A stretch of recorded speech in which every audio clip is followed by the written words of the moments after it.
Përshëndetje të nderuar zonja dhe zotrim, përshëndetje të dashur miq. Sot pranë jush dua të sjell një histori shumë të ndjerë, një histori shumë të dhimbshme që në fakt më ka tërhequr vëmendjen dhe doja ta ndaj me ju. Këtë histori tek kanali im e ka shkruar Arsida, që me shumë krenari tregon atë dhuratën e bukur që Zoti ja solli në jetë papritmas. Në një qytet të vogël, ku fjalët udhëtojnë më shpejt se era, dhe ku rrugët njihen më mirë se vetja, jetonte Arsida, një vajzë me zemër të pastër dhe shpirt të thellë. E rritur me dashurinë e prindërve, ajo kurrë nuk e kishte vënë në dyshim të kaluarën e tyre. Baba i saj, një burr i qetë dhe gjithmonë i kujdesshëm, nuk fliste shumë për jetën e tij para nënës së Arsidës. Ishte si një libër i mbyllur që askush nuk e hapte kurrë. Arsida kishte një shoqe të ngushtë, Ionën, që e njihte që në klasën e parë, të pandara me ëndrat dhe sekretet që i ndanin në çdo cep të jetës. Kur Iona nisi të dashurohej me një djalë që quhej Elion, një djalë 2 vite më i madh, i sjellshëm, i pjekur, me një zemër të ngrohtë, edhe Arsida u bë pjesë e kësaj lidhje. Ishin gjithmonë bashkë, ai, Iona dhe Arsida. Elioni fliste me orë për jetën e tij, me një nënë të vetme që kishte bërë gjithçka për të arritur. Se kishte njohur kurrë babain, ishte një plagë e heshtur për të, por e pranuar tashmë. Me kalimin e kohës, lidhja mes tyre u thellua. Një ditë, teksa po rrëfenin kujtime fëmijërie, Arsida i tregoi Elionit një foto të babait të saj të ri. Një kujtim i vjetër që e mbante gjithmonë në portofol, si simbol krenarie. Elioni ngriu. E mori foto në dorë, syt ju ersuan nga emocioni. Nxori nga telefoni një foto të vjetër që ja kishte dhënë nëna e tij vite më parë. Një burr që e kishte parë gjithmonë si një enigmë të humbur. Fotot ishin identike. Të njëjtat sy, buzë e hund, dhe mbi të gjitha e njëjta datë në shpinë të fotografisë. Një dritë dyshimi u ndes në shpirtin e Elionit. Ai vendosi të bëjë një ADN test, i shtyr nga diçka më e fortë se kurreshtja. Nevoja për të ditur të vërtetën. Kur rezultatet erdhën, botët e tyre u shëmbën e u rindërtuan brenda pak sekondash. Elioni dhe Arsida ishin vëlla e motër nga i njëjti baba. Zemra Arsidës u nda në dysh. Për një çast, ndjeu sikur gjithçka që kishte ditur për jetën e saj ishte një iluzion. Qante në heshtje, pa fjalë. Kishte besuar se e njihte çdo cep të jetës së saj, por realiteti i solli një vëlla që e kishte pasur gjithmonë pranë e nuk e kishte ditur. Fillimisht familjarët nuk e pranonin, ishin të tronditur. Babai i Arsidës u përball me një të kaluar që kishte mbyllur me çelësa të rënd këtë të kaluar e kishte mbyllur. Ai pranoi se para se të martohej me nënën e saj, kishte pasur një lidhje me një grua që ishte zhdukur pas lindjes së djalit. Ai nuk e kishte ditur më kurrë me siguri se djali ishte i tij, nuk kishin folur më kurrë. Por Arsida dhe Elioni nuk u dorëzuan. Luftuan për këtë lidhje të re që po lindte, jo më si të huaj, por si vëlla e motër. Arsida nisi ta ndjente dashurinë që nuk e kishte ditur se i mungonte. Në atë pjesë, një vëlla që i qëndronte gjithmonë pranë. Me kalimin e kohës, prindërit u zbutën. Dhimbja e së shkuarës u zëvendësua nga mrekullia të tashmes. Familja nisi ta pranonte Elionin si pjesë të tyre, dhe lidhja mes tyre u bë më e fortë se çdo gjak. Sot Arsida është në prag të një jete të re.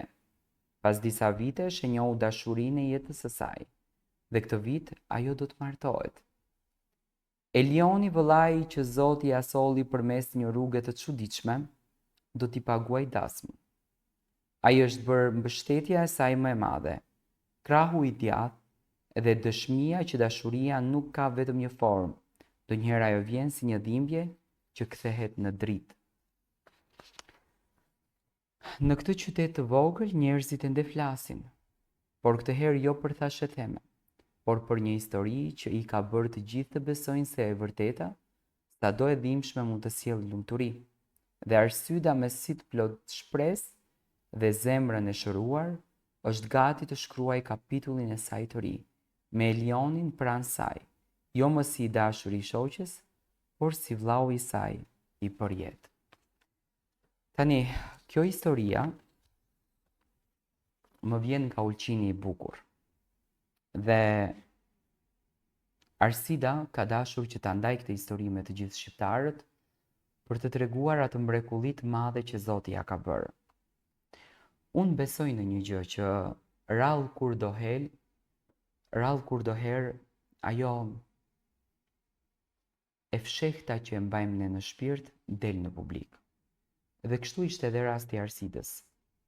Sado që u munduan ta fshehin, të mos e publikojnë, ta mbyllin në zemër, një ditë, si nga hiçi, kjo e vërtet u kuptua dhe nga një foto e ruajtur në kuletën të njëri tjetrit. Ato u njohën si miq,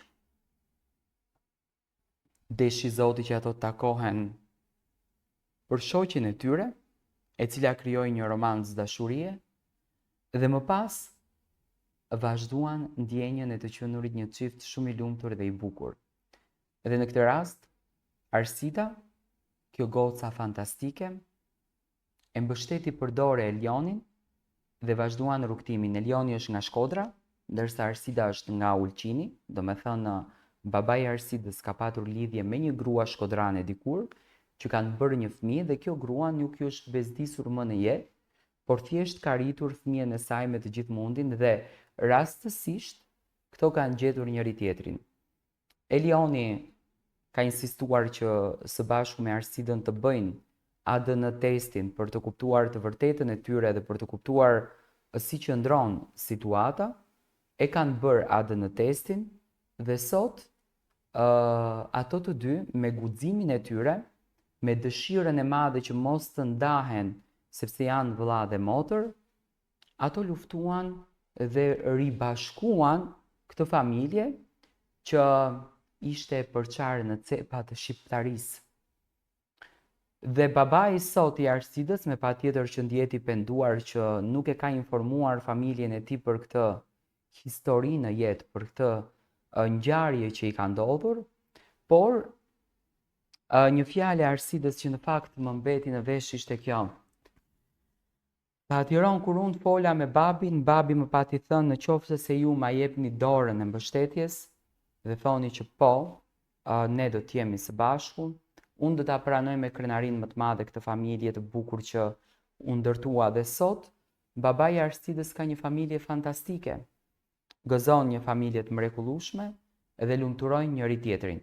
Ato festojnë dhe kremtojnë bashkë dhe tashmë Arsida këtë verë do të martohet, ka gjetur njeriun e saj të jetës, e ka vllaun afër që i ndihmon, vllau për motër shkatron botën, e thot një fjalë e bukur popullore, dhe të lumtur të dy do të shkojnë drejt altarit të martesës për të kurorzuar dashurinë e tyre, për të kurorzuar ëndrrën e tyre në krah me vllaun e saj. Elioni qëndron forca më e madhe që Arsida ka në jetë, Elioni qëndron dashuria më e madhe që Arsida ka në jetë, dhe sot që të dy familjet janë shumë të gëzuar. Dhe për herë të parë në këtë martesë do të merr pjesë edhe nëna e Elionit. Ajo që mesazhi që unë dua të përcjell nga kjo histori është ky, që sa duam ne, apo sa do që të duam ne t'i fshehim këto të vërteta që në fakt kanë gjurmë të mëdha pas, nuk mundemi asnjëherë sepse gjithmonë do të ekziston fakti që dikur do të merret vesh kjo gjëja nga dikush.